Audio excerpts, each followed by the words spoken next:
7, 6, 5, 4, 3, 2, 1, go. Welcome back, everyone. This is the National Action Network Saturday Action Rally, coming to you live on WLIB 1190 AM in New York, streaming to you at www.nationalactionnetwork.net, and in the 10 o'clock hour on the Impact Television Network. We're here live in the House of Justice, 106 West 145th Street. Call somebody. Tell them the action is on the air. I'd like you to get on your feet right now for the president and founder of the National Action Network, the Reverend Dr. Al Sharpton. No justice, No peace! no justice, No peace! no justice, No peace! no justice. No peace! What do we want? Justice! What do we want? Justice! What do we want? Justice! When do we want it? Now! When do we want it? Now! When do we want it? Now! Hug the person next to you, tell him you love them. Never give up and never give in. Stay on your top, keep it down within. Struggle and triumph won't last always. Not on our side, nothing but pride. Hold on, be strong. A better day is coming and it won't be long. Change will come, change will come, change will come. Only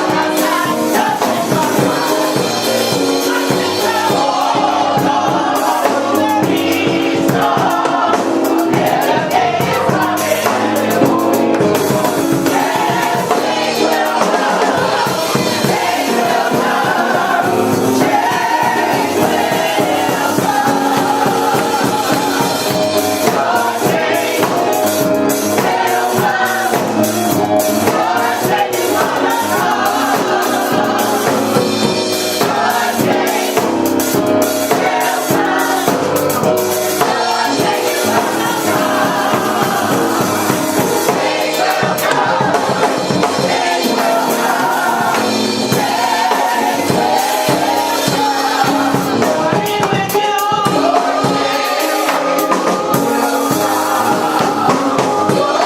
you're National Action Network, Change Choir, give them a big hand. Give them a big hand. Certainly we're happy to be here another Saturday morning for the Saturday Action Rally, for you that are here live in the House of Justice, and for you that are listening live on 1190 WLIB AM in New York, and you that are going to be watching, we're going to be joined on our national television program on Impact in about 5 minutes. Let's give a hand to our presider, Attorney Michael Hardy.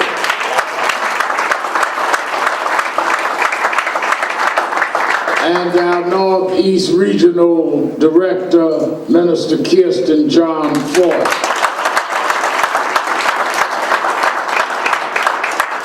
Let me repeat some announcements very quickly. One, let us not forget tomorrow morning to watch Politics Nation with Al Sharpton on MSNBC at 8 o'clock. I'll be dealing with a lot of this national fallout, and I'm going to deal with some of it today. And I'm also going to talk about what police abuse does to our families. And I'm going to have on both the mother and sister of Erica Gardner Snipes on in the morning, both Esau and Emerald, because people don't realize families never recover. We go on to the next issue, they don't ever recover. And Erica died of a heart attack of what was left of her heart. They broke her heart in Staten Island when the grand jury would not give justice. And we need to put heat on Sessions for the federal government to come in and deal with what needs to be done. So I want you to watch that 8 o'clock in the morning on MSNBC. Then Monday week is King Day here. And we go to 3 cities on that day. We do our annual breakfast in Washington, D.C., where Nash Action Network will be honoring, among others, the garbage workers. Dr. King died in Memphis, fighting for garbage workers, and I'm having them come up to Washington, and I'll fly back to New York at 1 o'clock. Welcome our viewers nationwide on Impact Television. So on King Day, we start in Washington, D.C. with our Nash Action Network annual breakfast honoring the Garbage Workers Union.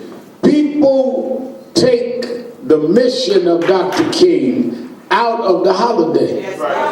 Dr. King died in Memphis fighting against the economic inequality that is demonstrated today by this present administration. So we gonna focus on, this is the 50th anniversary year of his assassination. I went to Atlanta a week before last and met at Nash Action Network all day with Martin III. We're planning to roll out a lot of things that morning in Washington about what we're gonna do 50 years later, half century later, after his father was killed in Memphis. We have a man in the White House and a Congress that's trying to turn back and roll back everything he stood for. We're going to deal with that. Then at 1 o'clock, we'll be here. We're flying into New York, and we're going to have our annual policy forum here. And I've asked every elected official, white, black, Asian, Latino, to come out of respect to Dr. King and state what they're doing. This is not about who we agree with. This is about whether you respect Dr. King. And I expect them all to be here on King Day at 1 o'clock. Then at 3:30, we go to New Jersey, where the chairman of our New Jersey chapter national board member, Reverend David Jefferson, will be hosting us at the Martin Luther King Forum there with Nash Action Network at Metropolitan Baptist Church, where he is the pastor. And the governor-elect of New Jersey, Governor-elect Murphy, as well as Senator Cory Booker, will be joining us there. So we're doing 3 states. All y'all got to do is 1. And I expect you to do not come late talking about a member Nan let me in. You know we always have an overflow crowd. But it is King-like that right here where you can roll it, ain't even got to go up no steps. You just roll it off the street. Because we build a movement for the people. We ain't trying to build no cathedral. This is a King movement. And we want you to be a part of it. Let me also say, as it has been announced, Monday is the funeral services for Erica. It will be 4 o'clock is the public viewing, 5 o'clock is the funeral at First Corinthian Baptist Church, 116th Street and Adam Clayton Powell Boulevard. Reverend Michael Walron is the pastor, and he'll be officiating. I'll be doing the eulogy. We want you to stand with this family. Public viewing is at 4, and 5 o'clock is the funeral services. And we certainly want to be there and stand with this family. I want to say a couple of things about what has preceded us this morning, that preceded me speaking this morning. One, I want us to not take lightly what has been said by our brother and friend, Brother Bill William Hargraves. Give him another hand.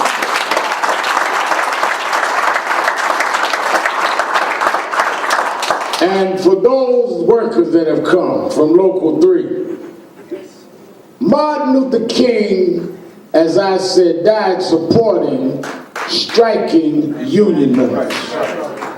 The unsaid problem that we have faced is not only workers' rights as far as the corporate elite, but racism in some of labor. That's right. That's right. That's right. Talk about it. Don't ever forget that we had to fight, A. Philip Randolph and others had to fight against racism in the labor movement. That's right. And they still are. And what I heard today and what we are joining and supporting with Granville T. Woods Association and Brother Hargraves is that we don't just want a good contract, we want the right assignments and placement and respect for blacks in their trade.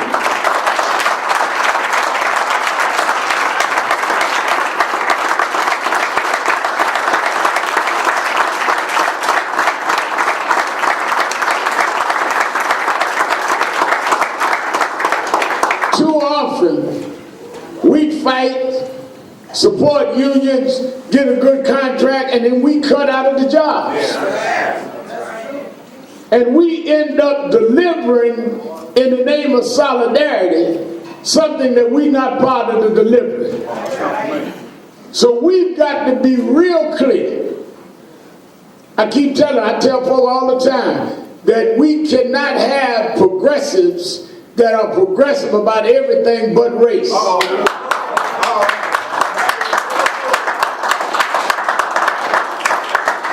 And then when we come forward and raise the issue of race, we're being divisive. You pulling the race card. Well, if I was born and you gave me a race deck, any card I pull is going to be a race card. I didn't stack the deck, I pulled a card. The whole deck was stacked race.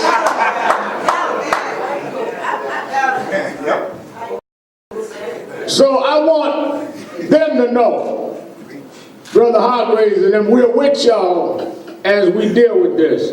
Secondly, when we had the forum here of the candidates for city council president, they all committed that if they were elected, they would come back to National Action Network.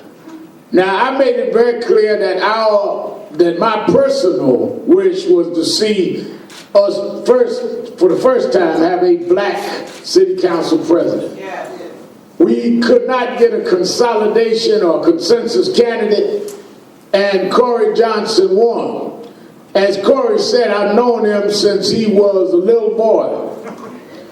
And he ran around New Hampshire campaigning for me for the President of the United States in 2004. Even campaigned. One of the reasons that Corey always was different to me is Corey would go down in Greenwich Village in gay bars and say shopping for president. Okay. And that's a little different. And he had me in what he called lesbian bar. I don't know the difference between a lesbian bar from a straight bar, because I don't hang out in bars. But he told me, Rev, you got to go in here, and he just went in screaming, shopping for president. So Corey Johnson called me and said, I won. I promised I was coming back. I don't know how the response will be, but I'm going to keep my word. And I'm glad that he has respected this organization and is here as his first appearance uptown since winning as the president of the city council.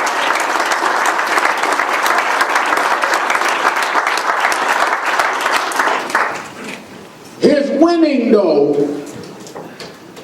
to something else. Let me also say this.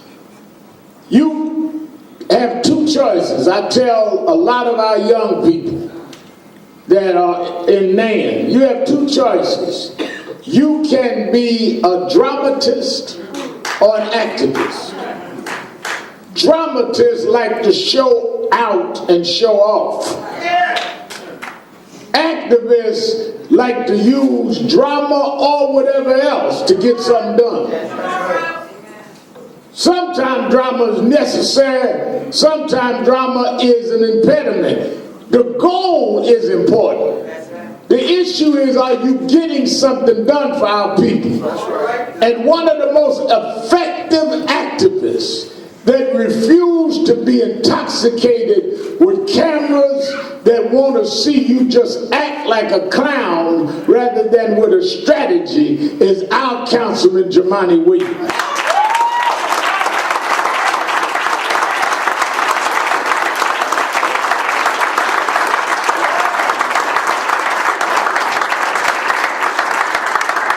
Jumaane said, Reverend, we wanted a black city council president. We didn't get it. We need to deal with the contradictions, and we will, but we've got to deliver for our people, and I'm going to stand there and challenge and work with Corey Johnson to do it, because I'm about getting something done. It's easy to clown and coon. It's harder to be able to be strategic, to know when to move forward, when to move, and how to move, so we can deliver for the people. The Eric Garners of the world don't need you showing off. They need us to legislate and affect policy. And that's why I'm proud of Jumaane, because he's always had that balance. Give him another hand.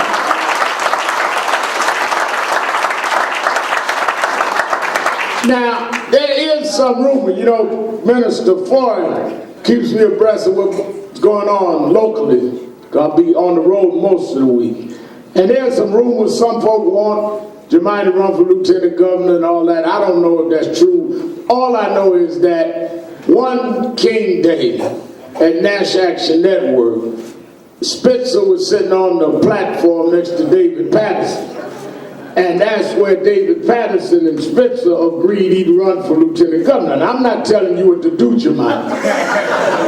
But I'm telling you, strange things happen on the platform of Nash Action Network. The Holy Ghost just busts out.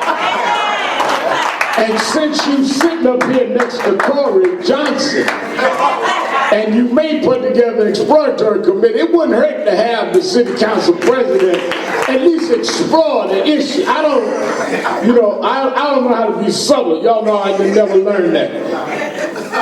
While Corey's here, and Corey had dragged me into other places that I didn't frequent, I also want Corey to, Brandon Hicks has come up, stand up with a whole guide to blacks that are being disproportionately arrested at certain subway stops. And he's put a booklet together. I want him to present that to the city council president. We got an assignment with Brother Hicks for you, Corey, to work on. Shake his hand. Don't bring him to no bars, because I'm trying. But we got something for you. We didn't give you nothing for Christmas, but we're going to give you something for King Day. Give Brandon a big hand working on that.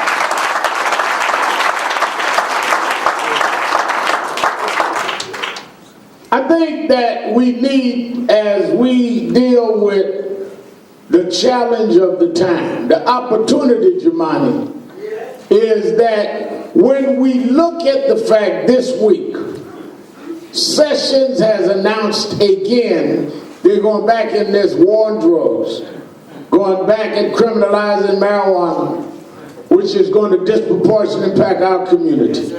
They've gone back on, they've just given the right to dig for oil to private corporations offshore in Alaska, offshore in California. We need an intersectional coalition of every section of this society that is impacted, negatively with their civil rights under threat under the Trump administration. And if it can start in the city that Trump comes from, led by a Corey Johnson and a Jumaine, where we can put together blacks and Latinos and gays and lesbians and Asians, this can be the beginning of bringing the sections together. I don't have to give up my blackness. They don't have to give up their heritage as Latinos. They don't have to give up their identity in the LGBTQ community. Be who you are, but stand up for the whole so we can go home with dignity. That's what this represents.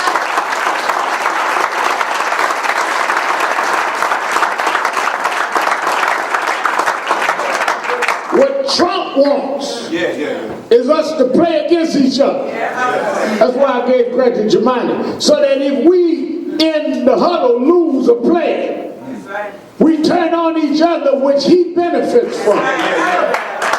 If we have the maturity to say that we have common interests, even though we may start from different places, we're all under threat. It's 9 degrees in New York. Everybody cold. It ain't warm for gays and cold for blacks. We're all freezing. So if we have a common bond, then you can go do what you want to do. I do what I want to do. But as long as I can be choked to death and there be no justice, as long as you can be harassed in Chelsea and there be no justice, we have got to fight together. Either we will stand together as brothers or die apart as fools.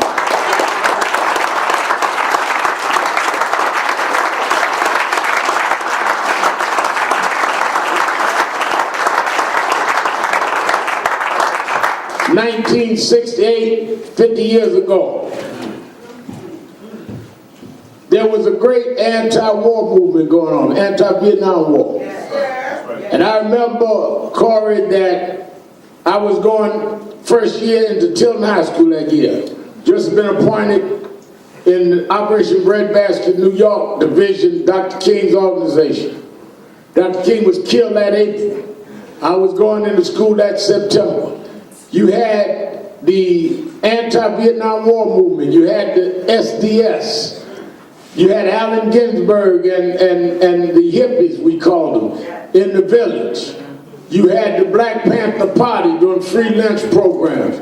You had the Black Power movement. You had those of us in civil rights. You had all kind of movements, vibrant. And we all were arguing with each other on who was right. We were all debating, all calling each other names. You can always tell folk that they ain't got a program because all they can do is call your name. And in the middle of all of that fighting, what happened? That November, Richard Nixon won the election. Every time they can divide us, it's the gain of the opposition. If the Trump world sees a fighting among the forces, they are the only ones that gain from that. Because they want you fighting each other and calling each other names, because they are trying, as we in the middle of all this arguing, they done changed the tax code. As we're in the middle of all this name calling, they've rewarded the rich and the real estate moguls who he is, and say that we're going to pay the $1.5 trillion debt by going after Social Security and Medicaid.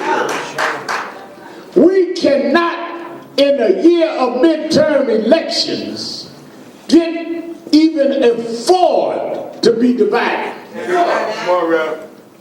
You can't win no election with just your section. That's right. It's got to be intersection. You can't take back the Congress with just your section. It's got to be intersection. The same folk that was saying last year, well, vote don't matter. And ain't no difference between Hillary and Trump.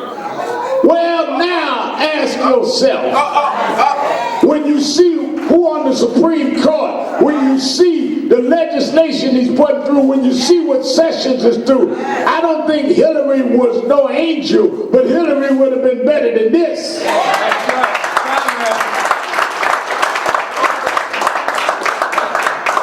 Struggle is about moving one step at a time. But some of us, I want it all or none, and you end up with none. That's right. I go to Brownsville. If we didn't have everything I wanted to eat, a sandwich would do till dinner got ready. Come on now. That's right. I didn't say sandwich, Devon. I said sandwich.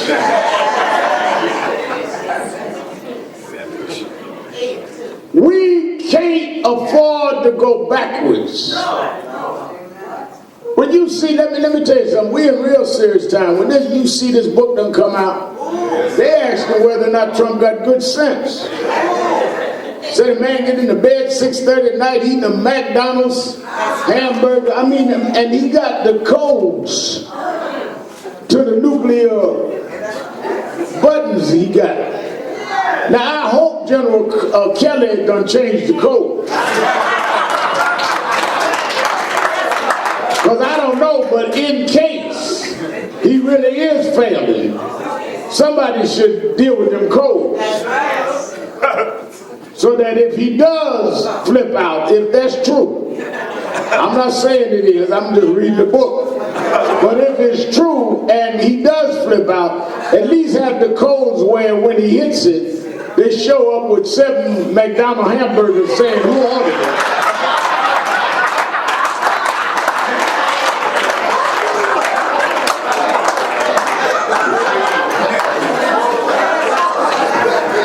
I mean, if he that bad.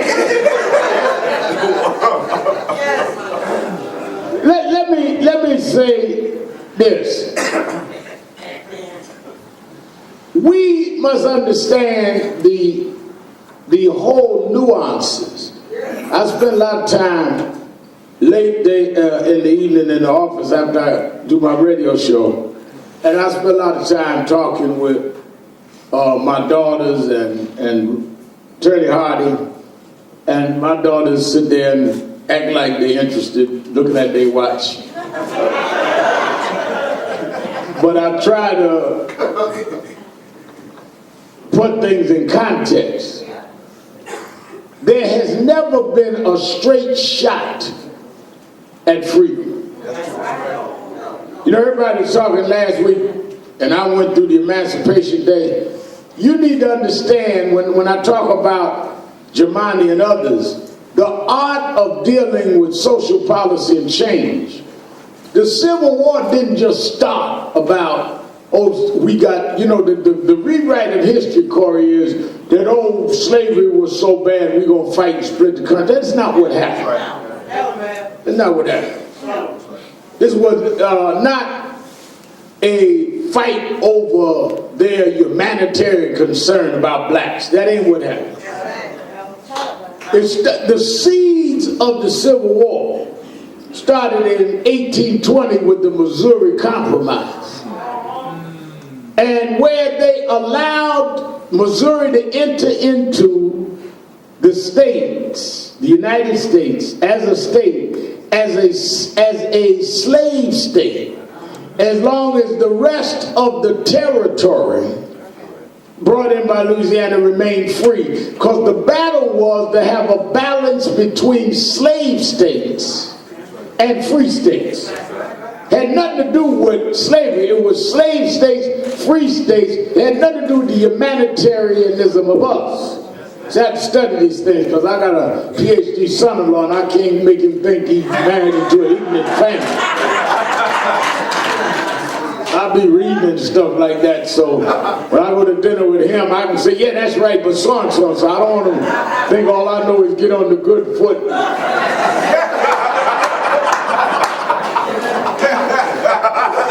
So,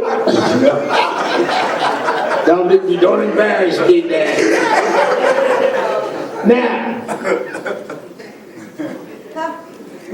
we went from 1820, the Missouri Compromise, to 1854, where a Illinois politician named Stephen Douglas said that we need to have what they call the Kansas-Nebraska Act, where they were going to bring in all these new territories.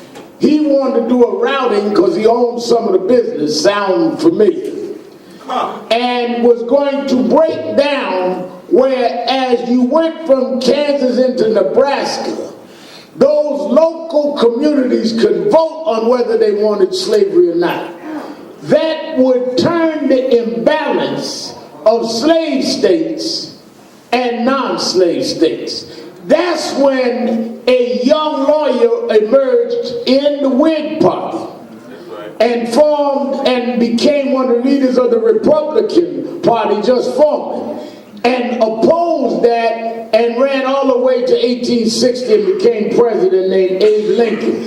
It was about stopping the imbalance of slave states and non-slave states. Why did they want to stop the imbalance? Because they did not want the slave states to have more power to vote on tariffs and export of cotton and give them the upper hand on the industrialists that wanted to be able to deal with their business interests in the North.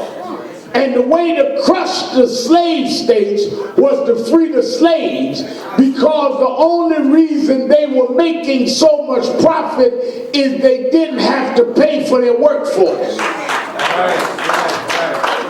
So the way we can undercut you is you got to pay for your labor. Wasn't that we thought black folks was equal to us? Wasn't like we was going to die because we want to save blacks. We want to undercut your power, so we decide trade and tariff and what's going on. And Lincoln gave them 100 days to get in line. If they didn't, he was going to free the slaves in the slave states. Not the non, they had slaves up where he was. Then free them. Hello. In the slave states, and arm them to join the Union Army to fight the Confederates. Those that then, after the Civil War, engaged in Reconstruction, the abolitionists, the Frederick Douglasses, and others that went to Congress, had Germanic kind of sense, where they understood how to extract all we can. Be as militant as you can in a mature way. Militance without maturity is suicidal.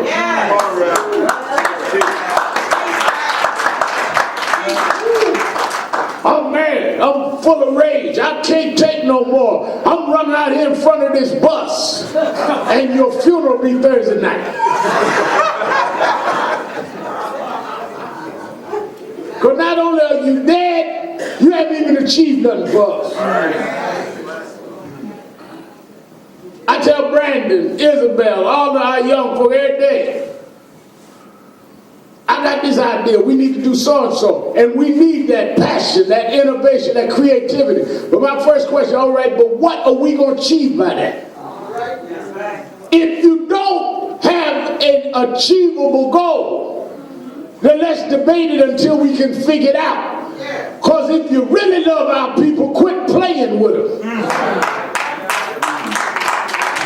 Quit using our people as pawns on your narcissistic chessboard to make you look big and bad when you ain't done nothing but posture and pose. That's right. Hello. God called me the other day. Wanted to talk to me. He'd been out there calling me names. Sharpton was too close to Obama. Sharpton this and that with Obama. He was the head end of the Obama plantation. Now they attacking him. He called me, brother, We need to talk. I said, well, let me say this. I said, I may even agree with you on what you called me about. But let me clear up something. I was close to Obama because I supported Obama in the beginning. And if I'm going to support somebody, I ain't going to support them where I don't have access to them. That don't make sense. Hello. That's like if I'm going to take you to dinner and pay, I expect to eat too. I understand y'all talk about y'all gonna get somebody in, but y'all can't meet with them when they get in. That don't make no sense. But while I was close, we got, and we worked with Obama to get health care for 23 million people. And we got more people commuted sentences for low-level nonviolent drug crimes than any president in the last 11 presidents put together. And we got the first police reform commission. Yeah, I wasn't just going to the White House for parties. We got work done. And while you out there calling me names, we were getting black folk out of jail and black folks their health care. And all you do, call me whatever name you want. I'm going to fight to get what we need done.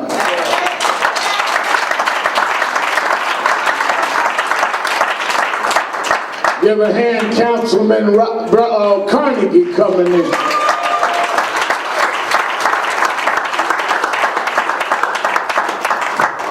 Sit next to Corey, that's good. Your hug make a good picture. Good morning, good to see you. And I think that we must have a generation of elected officials that represent getting something done and achieving something concrete. If Adam Clayton Powell Jr. could get 60 bills through the Congress, while blacks down south were still using colored water fountains, then how are we here less than a year after Obama left the White House, not able to get legislation in the city council that would give economic strength, educational equality to our community?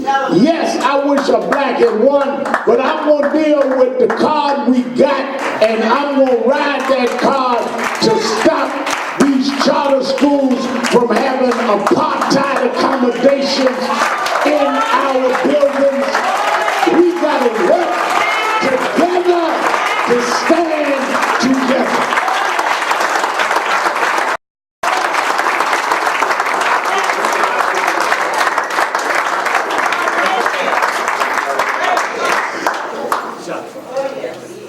You got cohabitation in public school buildings. Well, one side of the school is competent, got computers, smart boards. The other side looking like one of the corridors at Rikers in the same building. The competent side private charter, the other side public, and investment bankers making money on the charter side and exploiting our community. We need intersection coalitions to break that up. Why am I upset about that? Because I was one of the kids come through public school. And you don't know who you got on the wrong side of that building. And if nobody don't stand up, I expect this coming generation in the city council to tell these hedge fund guys that you may make money in town, but you don't own this town. And you're not going to do this to our children.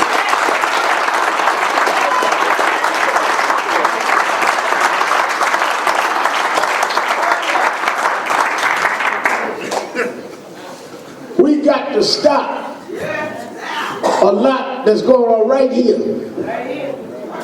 One of the reasons I gave you the history from the Missouri Compromise all the way to this Kansas-Nebraska deal is that the inbred racism and economic inequality, because it was all driven by money, in the North is represented by what Trump and them are doing now. We made the misperception that racism was a Southern problem. Come on now. So when Trump comes with a biased policy, we don't react the same way because the optics don't look the same. If Sessions had said in the primaries, where Trump said he looks like what we're used to seeing in bigotry, but Trump has the manicures and the teased hair and the suit and the power tie and the Fifth Avenue address, but is standing on a history and tradition of bias and economic inequality. And just like it took the Powells and the Chisholms and the Bella Abzels and the Allen Lowensteins and others to work together with the Martin Luther Kings and others in the 60s to bust that up, it's going to take all of us together with the Carnegies and the Corys and the Jemimas and us in civil rights to work together. And some folk in the LGBT community is going to say to Corey, how you out there with them? You a sellout. And some on the black side going to call them names. That goes with the territory. Call me your best name. Shoot your best shot. But I'm going to keep coming until we break up what is going on.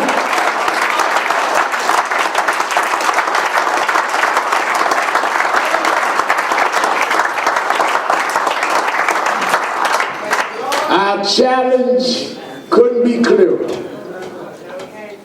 There ain't no question about what we facing.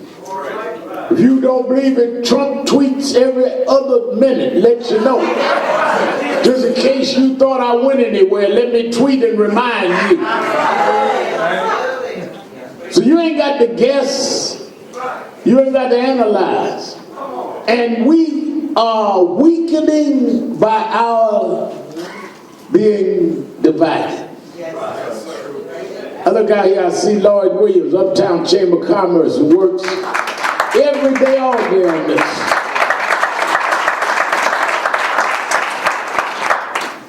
I remember Carnegie in the 80s and 90s. We had 3 or 4 radio stations. So if they did something, we could mobilize by LIB, morning to night. Back in the day, Lampel, David Lampel, and on and on and on. Gary Bird, who's still there. Then we had BLS, then we had KISS, and we had RL, Dale Shields, and Donna. Now we down a few hours, can't communicate. Our paper's not being circulated. They're taking our black businesses, breaking it down right in front of your face. You have not multiplied, you've subtracted. We've lost our ability to mobilize because we lost our voice. And when you can break through, you're using it, getting off on your grudges against each other, than fighting the real enemy. And that's a wicked sellout of the people. We need to be fighting to open back these airways and these business opportunities.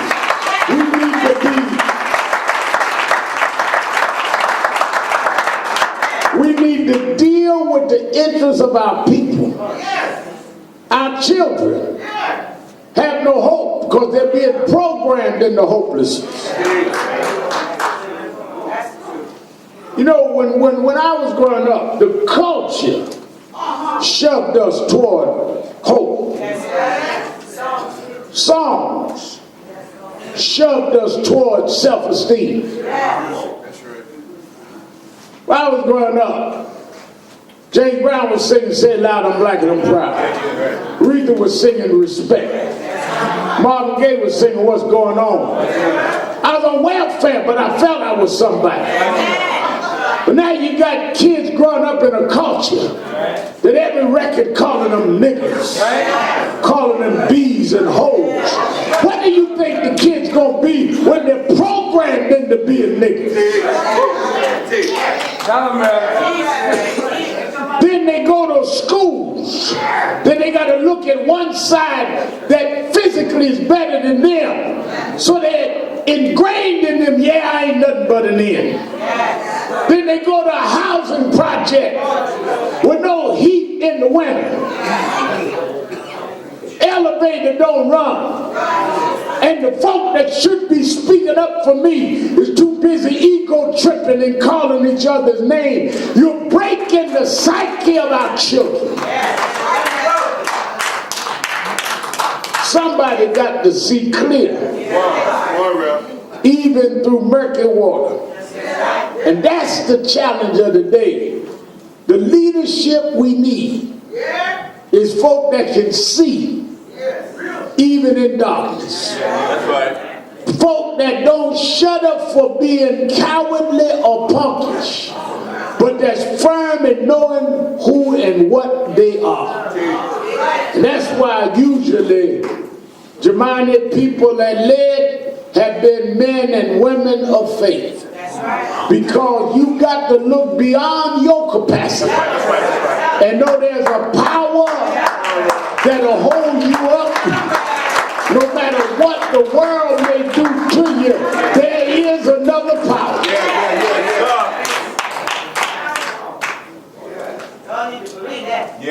If you think the extent of power is what is possessed inside of your body, you won't go far. But if you know that it is beyond you, and that you are part of a bigger flow, the same flow that is nature itself, then you can submit to a higher power and achieve what seemed unachievable. That's why my mother used to love that song. Brother mine used to sing, "Have you any rivers that seem uncrossable?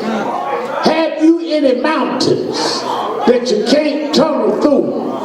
God specializes in things that seem impossible, and he'll do what no other power can do. You know, I get up before dawn every morning and work out. I look outside. I got a big picture window in the living room, and I look and watch to see the sun come up. Folk want to know why I like to see sunrise. Every sunrise tells me it don't matter the Republicans got the majority of the Senate and the majority of the Congress. There is another power. Every sunrise tell me no matter what name they call me, he took me from the ghetto most to the uppermost, from disgrace to amazing grace. Every sunrise tell me there is a God that says that the first will be last and the last will be first. And if I work and keep on believing that he will reward those that labor, come unto me all ye that labor, and I'll give you rest. Faith ain't just sitting around waiting to see if the lotto gonna hit today. Faith is working and believing, organizing and believing, getting in the trenches and believing. Faith without work is a dead thing. And that's why we got to come outside our comfort zone and work with unlikely folk, because God created all of us, and we are challenged at these times. So I would hope as we go into this year 50 years ago, lost Dr. King. 50 years ago, Robert Kennedy killed. Yes.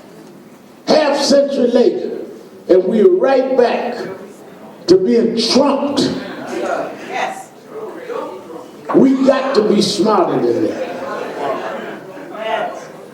Any word from the Lord yet? The same word it was before. God is still on the throne. I know that Trump is out there meeting with all the Republicans and took them out where they meet in Washington and have their little fortress, but God's still on the throne. And if he hacking into my TV show, I want him to know that God is still speaking. I heard him say, if my people who are called by my name would humble themselves and pray, quit all this backbite, humble yourself and pray, quit all this name calling, humble yourself and pray and turn from your wicked ways. Then, right then, you will hear from heaven. I will heal the land. I will heal the land. I will heal the land. Everybody's singing. Everybody's singing. Everybody's singing. Yeah. Singing like you mean it. Singing like you mean it. Singing like you mean it.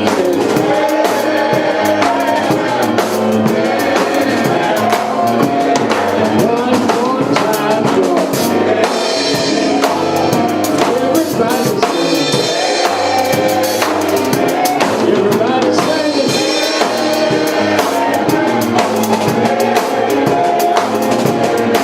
We want justice. Got to have justice. Everybody's singing.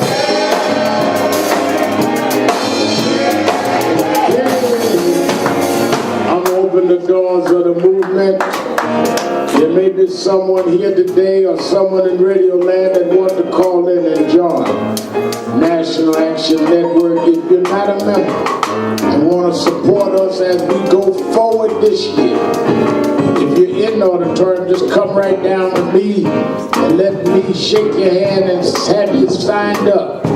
If you're listening on radio or watching on television, you can call 1-877-626-4651.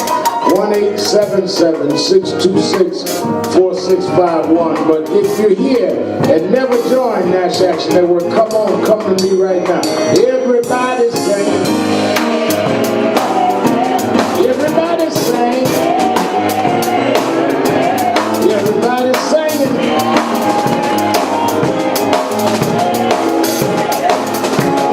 Singing like you mean it. Singing like you mean it.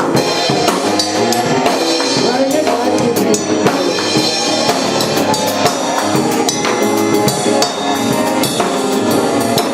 One more time, Lord. One more time, Lord. One more time, Lord.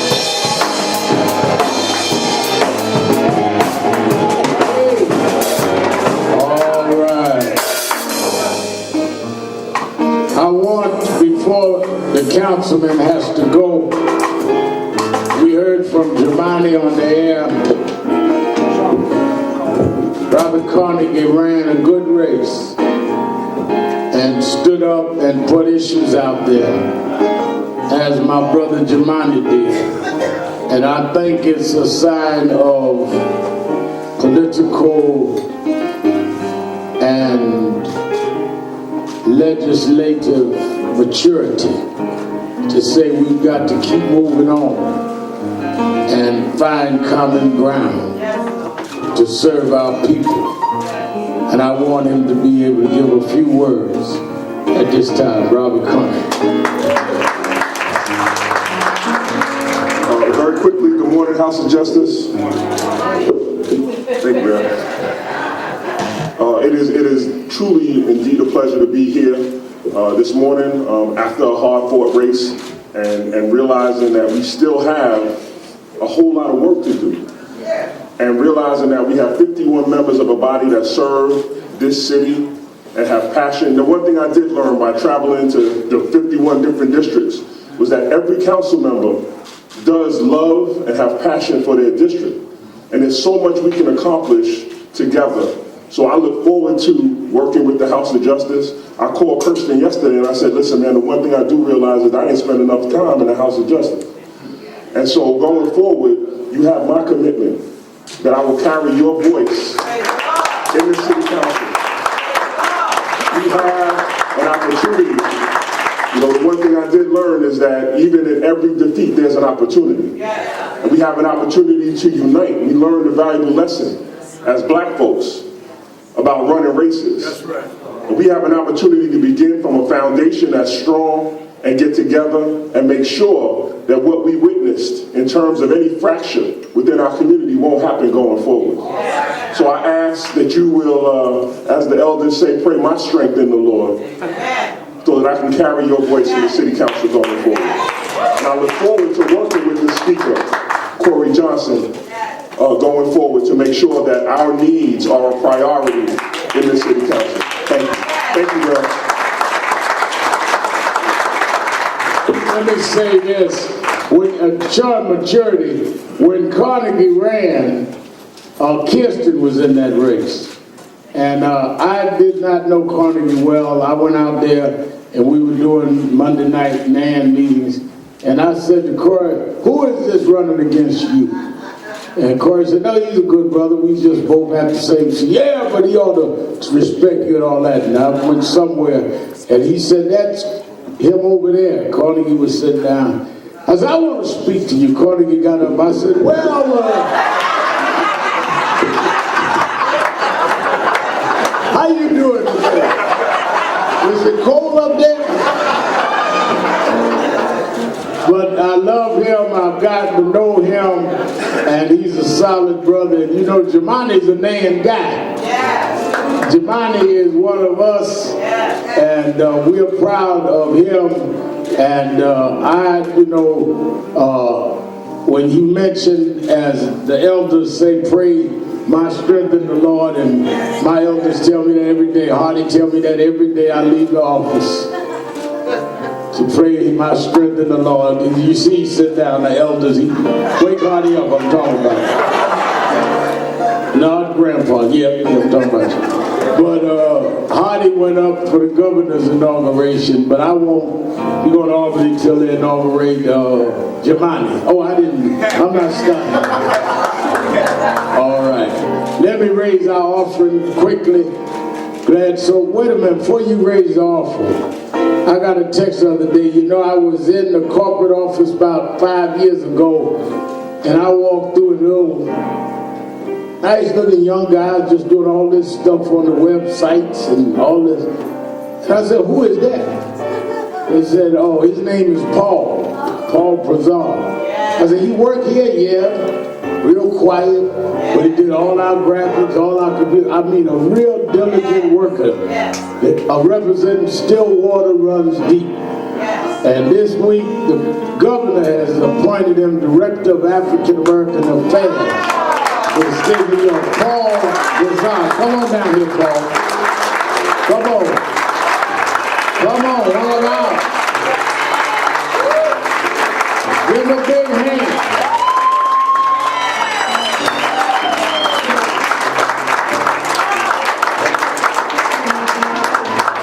Paul texted me about 6 o'clock yesterday. He know I get up early and work out, and told me he's going to do this. He had first texted me and asked me what did I think, and then he called back and texted me back, let me know he decided to do it.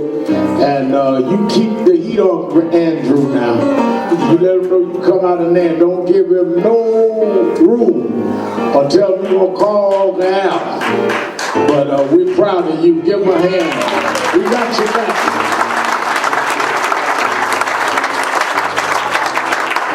All right, now we can raise the money. Don't go nowhere, Paul. I need some money. You're doing a big job.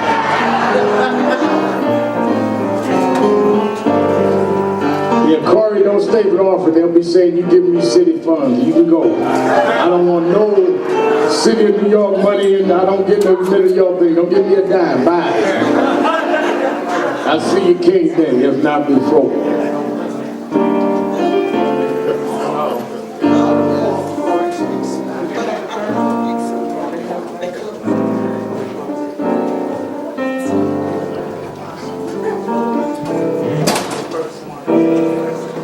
I also want to repeat in that, show you how much Jemani is a land guy. He celebrated the fact that all of us prayed that Curry Nordlinger there, all the charges gone. He brought it up on the air.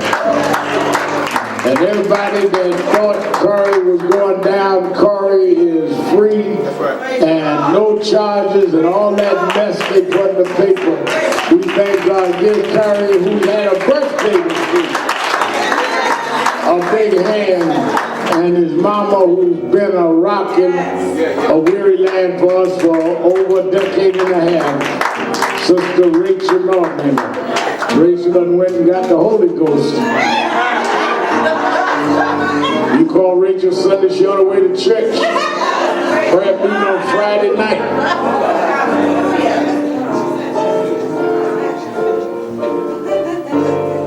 She's just got holy. I called Curry, I said, what are you doing?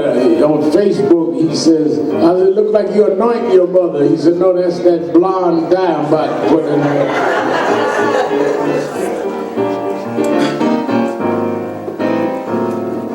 Ashley just shook her head and said, Dad, just go too far. Let me raise some money. I need about 10 people that can give $100 or more to come quickly. I need about 10 people. Winston Gilchrist, $100. Dr. Lloyd Williams, $100. Whoa. Kerry White, Central Park 5, $500. Sister Cynthia, $100. Attorney Smelton, $100. Guardians, $100. Kerry White gave $500 on the second Saturday in January. You warming up over there? You got everything you need, Ashley? Y'all put the heater next to Curry. I need him everything. Come on, I need some 50s now. 50.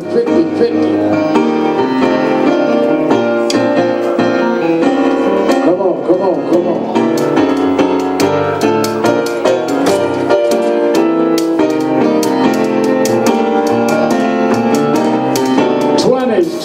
20s. I know y'all ain't came out here, it's colder than this boat. Membership, $75.